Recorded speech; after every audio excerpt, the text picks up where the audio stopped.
I'm on your side. Hello, friends. Today, I hope you're hungry, because we're going to have a roast. I always try to be very kind. But sometimes you just run across a book that you don't understand how it ever got published. And that's today. I will still try to be kind because I understand the writer's plight. It's not easy to write a book, but I don't get this one at all. I'm even enjoying a trip to Margaritaville because I'm gonna need a little extra something to get through this review.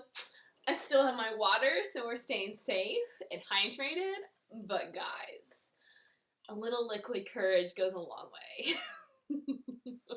So here we go. Alright, give me a moment. So, today's review is The Sky is Everywhere by Jandy Nelson. And before I even get into my thoughts about the book itself, let me just say, do not listen to the audiobook. I like to be a proponent of audiobooks, but this time it just can't happen. It's an awful narration. I feel like the characters, or at least the main character, Lennie, she's kind of dull to begin with. I don't really see anything in her to relate to or to care about. Like, she's just not interesting. But you add on a narrator who has very little inflection, and there's just no hope.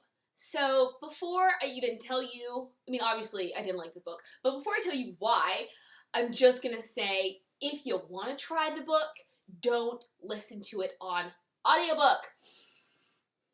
Now that that's out of the way, let me take another sip, because we got a long way to go. This book, I remember trying to listen to before.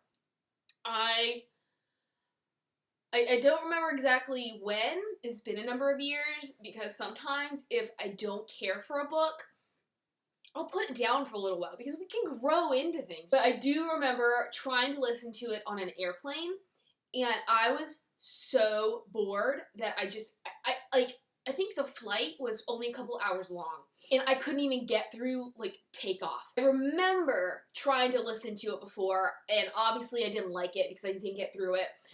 But when I started to listen to it again, I didn't remember why I didn't like it, but it didn't take long.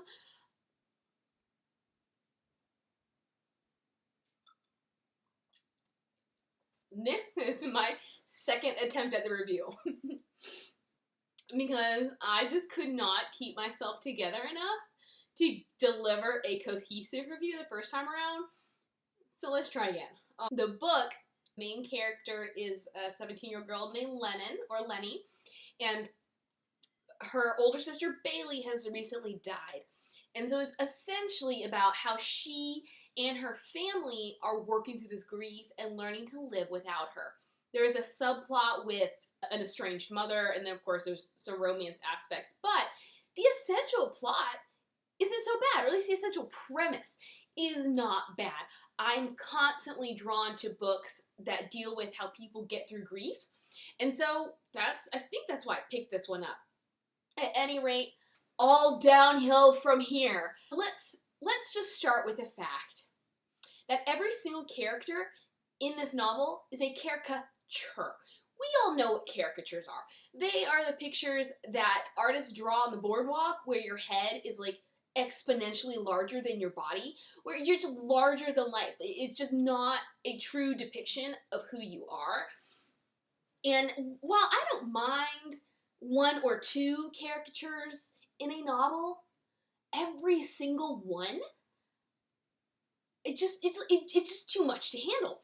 And on top of that, the setting is like a caricature, because Lennie, and forgive me, pardon me, please enlighten me if I'm wrong, if this is really how California is. Granted, I live in the South, and maybe everybody thinks this way of us, but like, they're all a bit loopy there. You know, they kind of live the flower child kind of way. And so she goes to a school where it's not about grades, it's about creativity and like expressing yourself, and it just like everything she does, it just doesn't make sense to me. And then, as I mentioned, there's a romance aspect. So let's see, I can't remember who was introduced first. I think it was Joe. So not Bailey, I'm sorry. I guess the margarita is getting to me. Lennie is, before I get to Joe, let me talk about Lennie, all right? So as I said, they're all caricatures. Joe is probably the worst of them all, but Lennie is, she gives him a run for his money. And so, and she's also like the embodiment of so many things that I cannot stand in a character. But back to the music room. So Lennie is apparently some outstanding clarinetist. Is that what they're called? She's just really good with the clarinet, which I'm fine with. I am. But what I can't stand is when we have characters who have an exceptional talent, yet downplay it. Yet, the author keeps trying to convince us to care. Like, if she doesn't care that she's good at the clarinet, why should I care that she's good at the clarinet? If she doesn't want to go out for first chair, if she doesn't want to be in honor band, if she doesn't want to get a spot at a conservatory so that she can go to Juilliard, why should I care? Like, I was so annoyed by this constant reference to how good she is at the clarinet, yet the entire book she refuses to play. Blah-de-blah-de-blah. Then there's Joe, right? Oh, no, actually, I forgot. What's even worse about Lennie is that apparently at her sister's funeral, she had her sexual awakening. Let's have a margarita break, shall we?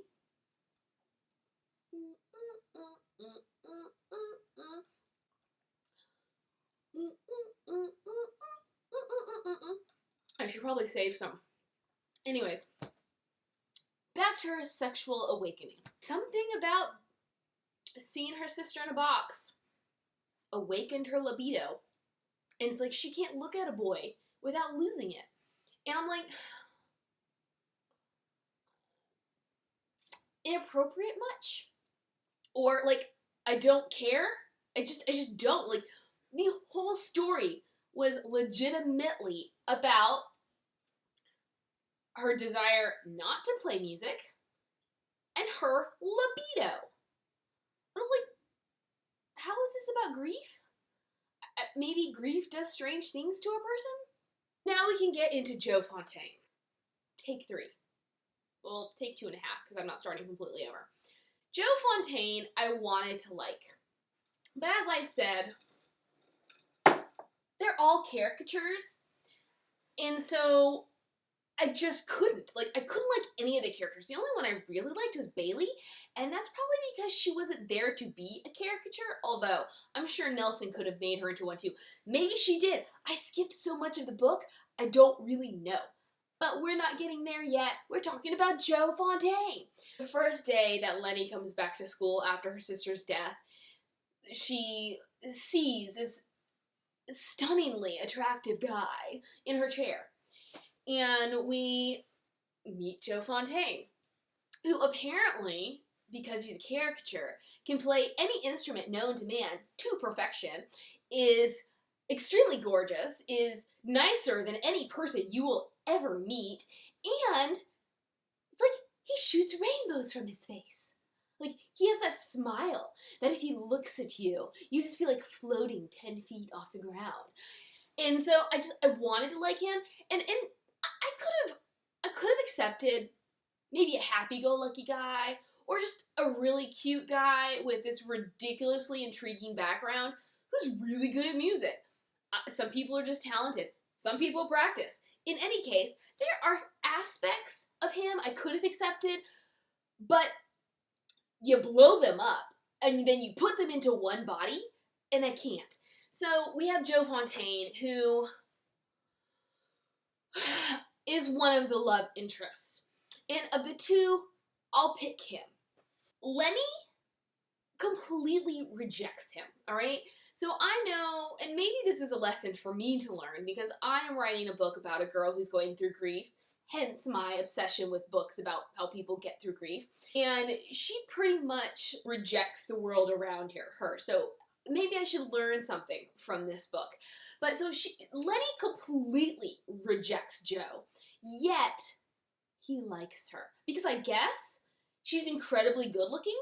I don't really know. All I can remember is she has this like crazy curly hair that she can't control. Apparently Bailey was attractive and people think she looks like Bailey, so there we go. But in my opinion, there was nothing for him to be drawn towards her about except maybe her looks, because she won't talk to him. So how can you get to know somebody and form that kind of connection with them if they won't talk to you? But then he starts showing up at her house. I'm like, first of all, how did he figure out where she lives?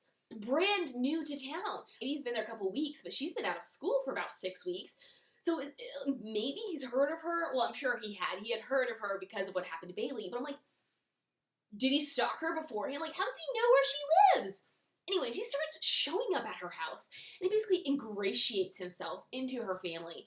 And I guess this is supposed to be how she heals, or how they heal, because somebody comes in and kind of brings life into this house again. He's constantly asking her to do a duet with him, because I think he plays the trumpet, like his main instrument is the trumpet.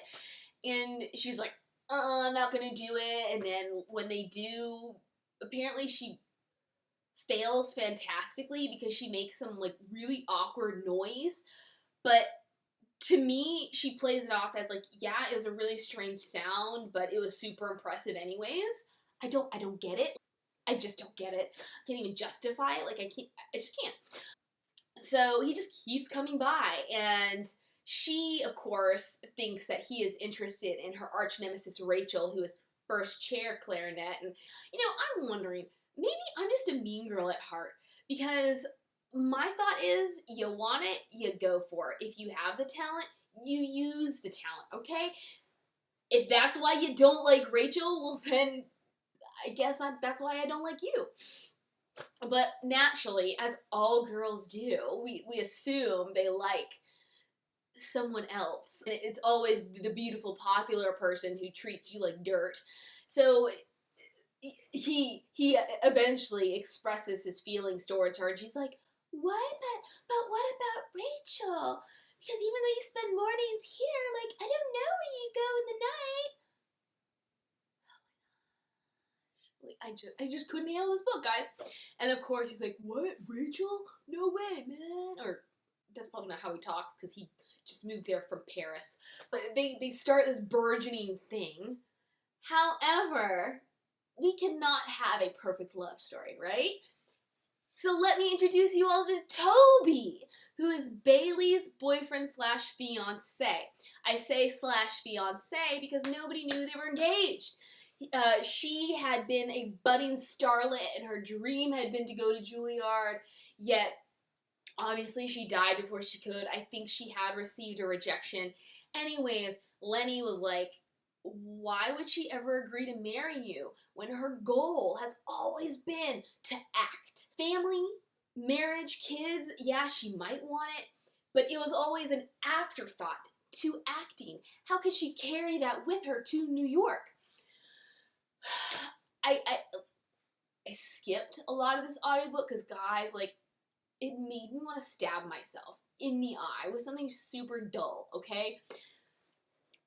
But what I picked up is that she was pregnant, so I guess, I don't know if she was going to forego her acting ambitions, but this, I think, is why she agreed to marry Toby.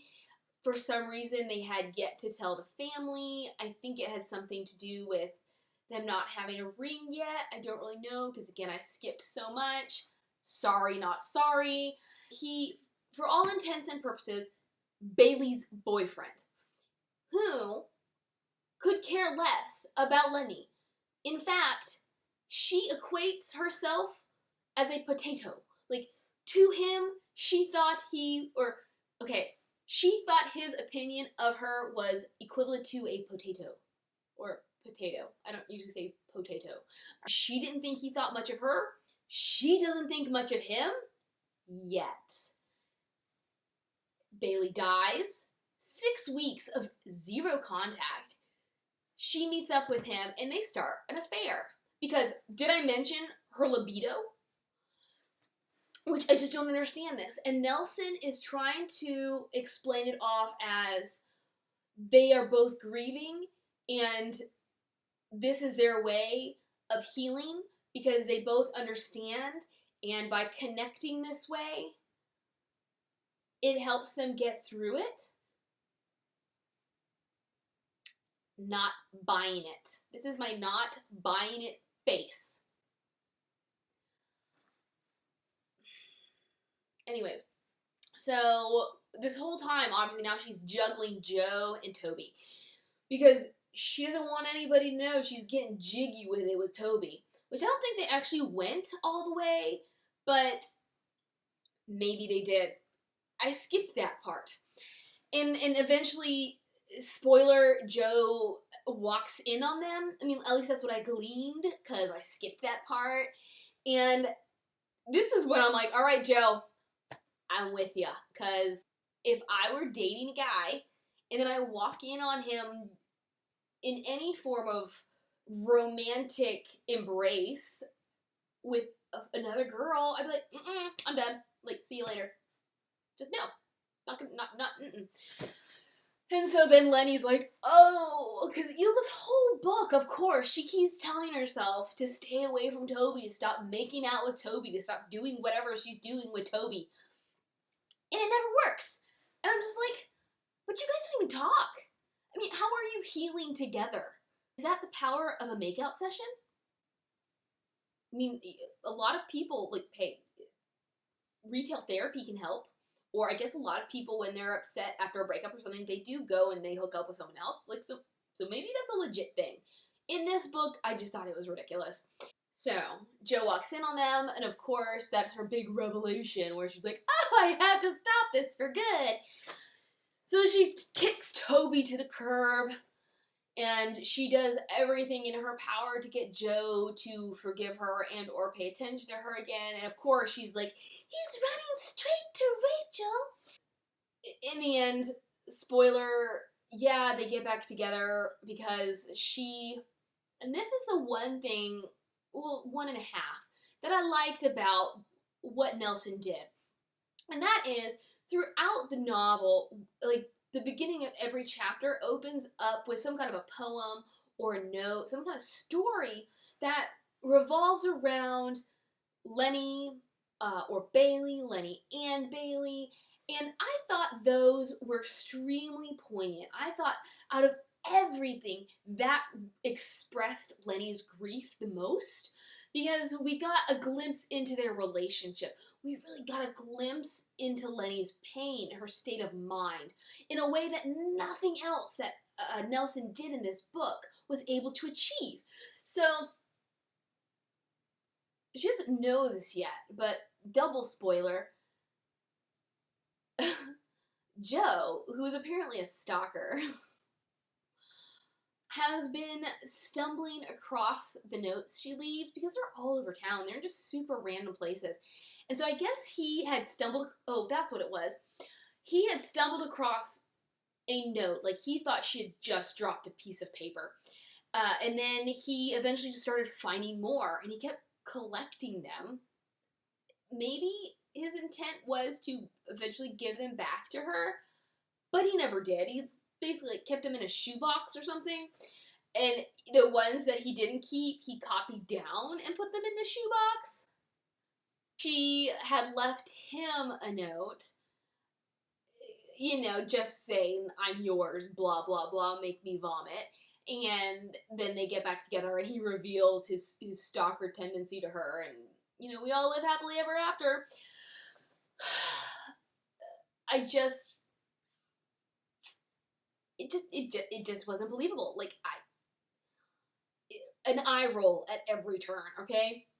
And then, not to mention, she completely abandons her best friend, Sarah, who was a redeeming character. except for her caricatureness. She's like a goth cowgirl.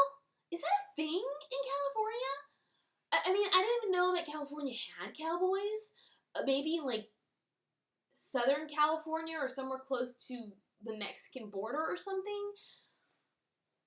This girl who should have been essentially a Barbie doll, but has to eschew all of her natural good looks in favor of a really bad black dye job and cigarettes and like an emo goth cowgirl look. Are we overcompensating? Like maybe Lennie should have done that. Like in her grief, she didn't know who she was, so she tries to be someone she's not, and then eventually learns this isn't me. Maybe Sarah learned that by the end, but I liked her personality. I thought everything about her was utterly ridiculous, but I liked her personality. I liked the fact that she called Lennie out when she found out she was messing around with Toby. She's like, excuse you. And then when Lennie treats her like crap, she's like, okay, fine, I don't need you. I'm with you, Sister Sarah. I'm with you. Let's talk about Lennie's family. Outside of these notes that have been left around town, I liked Bailey, for the most part. There's a lot that I missed out on, so maybe in the end I wouldn't have liked her, but I liked her as a sister. I thought she sounded like a really great person, but what I wish I'd gotten more of was the cause of death, which again, maybe I missed it because I skipped most of the book, but all we know was she had a bad heart. Like, there was no forewarning, like she was at play practice and she dies. And I would have loved to have delved into that a little bit more. I know at one point Lennie does get checked by a doctor to see if it's basically congenital heart disease, and she's cleared. But I think that would have made the story a little bit deeper, given it some more of that seriousness that I feel like a topic such as this deserves. I would have loved to explore Bailey more, because if I don't get enough of Bailey, how am I supposed to care about her, and how am I supposed to grieve with Lennie? Then there's Paige, who is their mother, who when they were very young had abandoned them with Graham and Big, and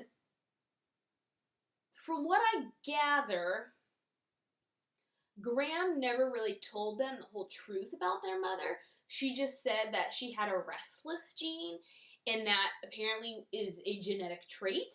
In any case, the mother never makes contact as far as Lennie knows. I guess at some point she found something in the attic, like a box of correspondence between Paige and Graham, and she learned that Paige did try to reach out or maybe have some kind of relationship with her kids.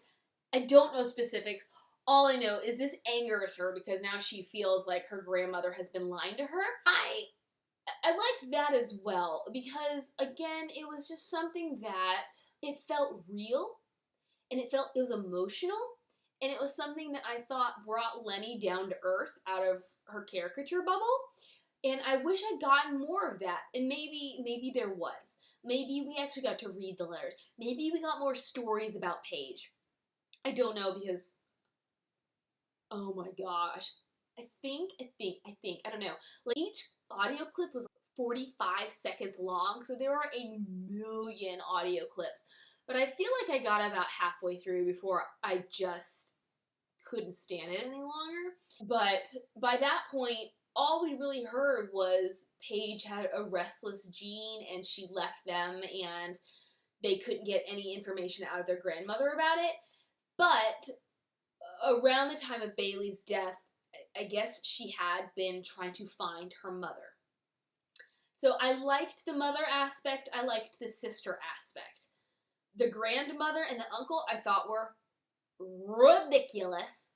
Let's start with Big. For one, we're not in Sex and the City here, people. There's only one Big allowed in our world, and that is Mr. Big. That is Carrie's Big. That is Christopher Noth Big. Okay. So Big apparently is some Lothario who's had 5 failed marriages, is always high and, I don't know, knows everything. Again, can we say caricature? Can I spell it for you? Because I'm pretty sure there's a character for each letter in the word caricature. And so I could have liked Big, except I couldn't. This, okay, that's all I'm gonna say about him. And then Graham is a painter, but she only paints green ladies, and she has Medusa hair, and she wears a smock every day of the week. She has a smock for every day of the week. I guess she even has fancy dress-up smocks. And she's always making tea and trying to talk to Lennie, and she has the love roses, which is, apparently she's this amazing gardener. Are we sensing a theme here? Everybody's amazing at something. But she has this amazing garden, but I guess her crowning glory are these roses that people believe can incite love if they're given to somebody else. I roll, and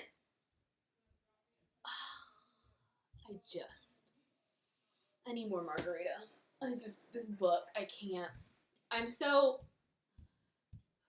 ineloquent, I'm sorry, but, oh. You know, maybe I wouldn't have hated Graham so much if their narration hadn't made her so annoying. Ugh. Yeah, that's all we're gonna do there.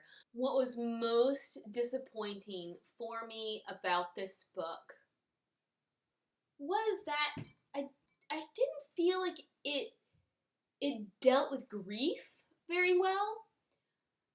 It's like it told me that Lennie was grieving, but it didn't show me that Lennie was grieving. Nelson, I guess, had Lennie display uncharacteristic behavior, as in getting into some little affair with Toby. And that was supposed to represent how she wasn't in her right mind, in a sense, how she wasn't acting normally, so she was acting out because of her grief. But I never felt like I really got into Lennie's heart. I felt like she kept saying she missed Bailey, but I never felt her missing Bailey. There was just so much ridiculousness going on that any real emotion got lost in that. Part of that is because we didn't get to see a lot of Bailey, but I could be wrong. It could just be terrible writing, and I'm trying to make excuses. Yeah. I highly debated doing this review because I knew it wasn't going to be one of my best. Just because even when I was listening, it was hard to pay attention.